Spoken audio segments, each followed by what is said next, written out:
The NHS looks after people from the cradle to the grave. When it comes to end-of-life care, the choice can be limited, and many people end up dying in a hospital. We know that most people would prefer to die in their own home, surrounded by their family and loved ones. We need to give patients increased choice, regardless of their condition, about where they live and die. Around the country, there are examples of high-quality care to help patients spend their last days at home.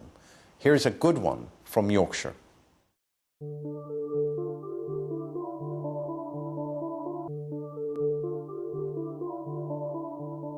This ambulance is basically geared around palliative care patients.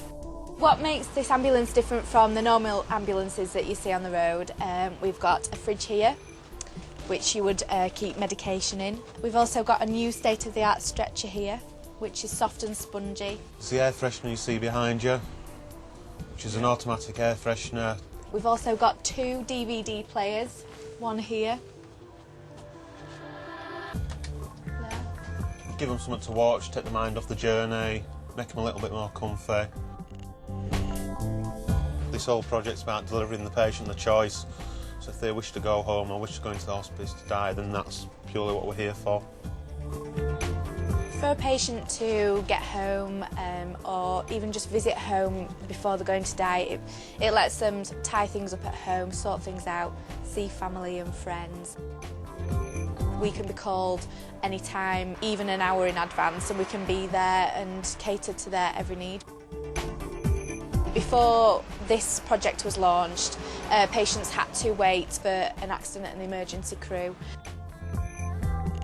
It's less waiting time for them, less stressful, and we can get to their preferred destination a lot quicker. We're kept very busy throughout the day, every day now. We've gone back and done extra palliative care training, and we also go back once a month to do extra training so we can keep on top of our skills and learn new things.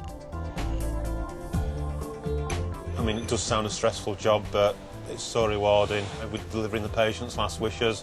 It's just an enjoyable job. It's an absolutely fantastic project to work on.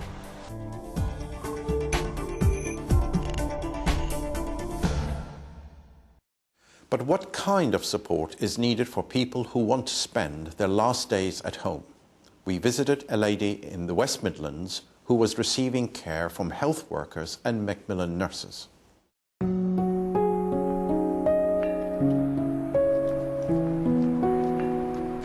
We're standing outside the house of a lady called Josie, who is now coming to the end of her life. Recently in Solihull we've started working in a more proactive way, giving people positive choices about where they want to die. Josie's decided she wants to die at home, and as Macmillan and district nurses we're doing everything we can to support that. I chose I wanted to be here, talked it with the children and said I'd like to die at home. We knew Mum wanted to be at home, and no one questioned that. It was just seen that was the natural thing to do. I'm the district nurse and this is Sue, the Macmillan nurse. We liaise very closely, regularly about patients. Macmillan nurses are palliative care specialist nurses, so we have an overview about patients' care and symptom control. And the district nurses and the GPs are the main carers and have the day-to-day care and control of the patient.